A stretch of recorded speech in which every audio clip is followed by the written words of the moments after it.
সাম্প্রতিক সময়ে রাজ্যের বিভিন্ন প্রান্তে মন্দিরে হামলা এবং রাজ্যের মুসলিম অধ্যুষিত জেলায় অশান্তির ঘটনা লক্ষ্য করা গেছে। কি সেই ঘটনা তার বিস্তারিত ব্যাখ্যা দিয়েছেন বিরোধী দলনেতা শুভেন্দু অধিকারী। তিনি বলেন, মৌলবাদী শক্তিগুলো যে ভাষায় কথা বলছে, র্যাডিক্যাল গ্রুপ যে ভাষায় লিফলেট ছড়াচ্ছে, যে ভাষায় এসডিপিআই, সিমি, পিএফআই এর লোকেরা কথা বলছে, তাতে এ রাজ্যে যে কোনো রাষ্ট্রবাদী লোক নিরাপত্তার অভাব বোধ করছে। প্রসঙ্গত, সম্প্রতি পশ্চিমবঙ্গের একজন মৌলবী ইউটিউব চ্যানেল বঙ্গ টিভির রোজিনা রহমানকে দেহ ব্যবসায়ী বলে মন্তব্য করেছিলেন। আরামবাগ টিভির প্রতিষ্ঠাতা শফিকুল রহমান জানিয়েছেন যে ওই মৌলবীর নাম কারি ইয়াসিন, একজন ইসলামিক বক্তা। নিজের চ্যানেলে মৌলবীর একটি মজলিসে দেওয়া বক্তব্য এবং গাড়িতে ভ্রমণের সময় ভিডিও রেকর্ডিংয়ে করা মন্তব্য নিজের চ্যানেলে শেয়ার করেছেন শফিকুল। মজলিসে ওই মৌলবী রোজিনাকে আক্রমণ করে বলেছিলেন, বঙ্গ টিভি ঠোঁট পালিশ লাগিয়ে মাথার চুল খুলে ওই মেয়েটা ইন্টারভিউ নিচ্ছে, ওদেরকে কেউ চেনে না, গরু গাধা এগুলো আমার কাছে। অন্য ভিডিওতে তাকে বলতে শোনা যাচ্ছে, বঙ্গ টিভির ওই চুল খোলা বেয়াদব মেয়েটা, বেহাড্ডা মেয়েটা, এদেরকে আমি দেহ ব্যবসায়ী ছাড়া ধরি না। এরা এত বড় মিথ্যাবাদী এবং মিথ্যা প্রোপাগান্ডা ছড়ায়। একজন মহিলা ইউটিউবারকে এমন কদর্য ভাষায় আক্রমণের তীব্র নিন্দা জানিয়েছেন শুভেন্দু অধিকারী। সেই প্রসঙ্গ তুলে তিনি বলছেন, যে ভাষায় ইউটিউবারদের আক্রমণ করা হচ্ছে, বঙ্গ টিভির রোজিনা বোন থেকে শফিকুল ভাই কেউ ছাড় পাচ্ছেন না। খুব অ্যালার্মিং। এই লড়াইটা কোনো সম্প্রদায়ের মধ্যে নয়।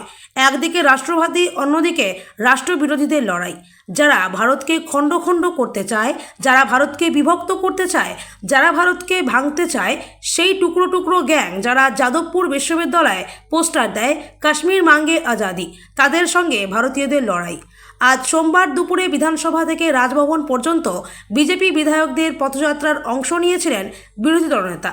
পথযাত্রাটি ছিল রাজ্যের বিভিন্ন জায়গায় মন্দিরে আক্রমণ ও হিন্দু দেবদেবীর মূর্তি ভাঙচুরের প্রতিবাদে। পথযাত্রা শুরুর আগে বিধানসভার গেটের সামনে তিনি সাংবাদিকদের মুখোমুখি হন। শুভেন্দু অধিকারী বলেন, বারুইপুরে মন্দির পোড়ানো হয়েছে, মূর্তি ভাঙা হয়েছে, বসিরহাটে করা হয়েছে, তমলুকের ময়না বিধানসভার শ্রীরামপুরে করা হয়েছে। আমাদের বিধায়ক অশোক দিনদার সেখানে পরিদর্শন করেছেন। পাশাপাশি দুটো খারাপ ঘটনা ঘটেছে, তার মধ্যে একটা মুর্শিদাবাদ জেলার নওদায়। সেখানে পাটকাবাড়ি বাজারে বেছে বেছে হিন্দু দোকান পোড়ানো ও ভাঙা হয়েছে। আর ভারত কাল জিতেছে, সেই আনন্দে উলুবেড়িয়ার একটি ক্লাব আতশবাজি ফাটাচ্ছিল, সেখানেও তপশিলি পাড়া ও দালাইপাড়া আক্রমণ হয়েছে, সেখানকার আইসি আহত। ডিজি পপি যান যেখানে আইসিকে দেখতে। আমরা এর প্রতিবাদ করছি এবং মুখ্যমন্ত্রীকে বিধানসভায় এসে বিবৃতি দেওয়ার দাবি জানাচ্ছি। শুভেন্দু অধিকারীর মুখ্যমন্ত্রীর উদ্দেশ্যে প্রশ্ন, গোটা রাজ্যে কেন হিন্দু মন্দির, হিন্দু দেবদেবী এবং দোকান আক্রান্ত হচ্ছে? যদি কেউ কারোর আস্থায় আঘাত দেয় তাহলে তার জন্য আইন আছে, আর সেই আইন অনুযায়ী ব্যবস্থা করুন। এই ধরনের আক্রমণ ওপারে বাংলাদেশে হচ্ছে এবং এপারে পশ্চিমবঙ্গতেও হচ্ছে, তার প্রতিবাদ আমরা করছি। বিধানসভায় যে কয়জন বিজেপি বিধায়ক আছেন তারা এগিয়ে অ্যাডজর্নমেন্ট মোশন আনছেন। শুভেন্দু অধিকারী বলেন, আমরা পশ্চিমবঙ্গে হিন্দু এবং জনজাতিদের নিয়ে সরকার করব। বিজেপির তাকত কোনো নেতার নয়, পশ্চিমবাংলার হিন্দু এবং জনজাতিদের তাকত। দিল্লির মতো এখান থেকেও তাড়াবো। আর দ্বিজেন্দ্র গুপ্তকে মার্শাল দিয়ে বের করেছিলেন যারা, তাদের আজ যা অবস্থা হয়েছে, একই অবস্থা মমতা ব্যানার্জি আর বিমান ব্যানার্জির হবে। বিধানসভার স্পিকার বিমান ব্যানার্জি কীর্তিকলাপ, অগণতান্ত্রিক আচরণ, কণ্ঠরোধের চেষ্টারও প্রতিবাদে 19শে মার্চ বারুইপুরে বিজেপি বিধায়করা হাতে কালো ব্যাচ লাগিয়ে রাস্তায় নামবে বলেও জানান শুভেন্দু অধিকারী।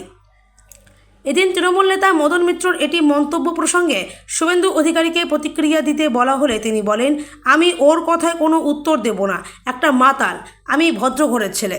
হয়েছে, মূর্তি ভাঙা হয়েছে, বসিরহাটে করা হয়েছে এবং আমাদের তমলুকের ময়না বিধানসভার শ্রীরামপুরে করা হয়েছে, যেখানে আমাদের এমএলএ অশোক দিন্দা আজকে ভিজিট করেছেন। সাথে সাথে গতকাল দুটো ব্যাড ইনসিডেন্ট হয়েছে, একটা মুর্শিদাবাদ জেলার নওদাতে, সেখানে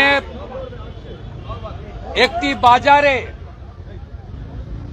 পাটিকাবাড়ি বাজারে বেছে বেছে হিন্দু দোকান পোড়ানো হয়েছে, হিন্দু দোকান ভাঙা হয়েছে। আর ভারত জিতেছে কালকে, সেই আনন্দে উলবেড়িয়াতে একটি ক্লাব আতশবাজি ফাটাচ্ছিল, সেখানেও তফসিলি পাড়া দোলাই পাড়া আক্রমণ হয়েছে, আমরা এর প্রতিবাদ করছি এবং মুখ্যমন্ত্রী বিধানসভায় এসে বিবৃতি দিন গোটা রাজ্যে কেন হিন্দু মন্দির, হিন্দু দেবদেবী এবং হিন্দু দোকানদাররা আক্রান্ত হচ্ছে। যদি কেউ কারো আস্থাতে বিশ্বাসে আঘাত দেয় তার জন্য আইন আছে, আইন অনুযায়ী ব্যবস্থা করুন। এই ধরনের আক্রমণ ওপারে বাংলাদেশও হচ্ছে, এপারে আমাদের বাংলাতে হচ্ছে, তার প্রতিবাদ আমরা করছি।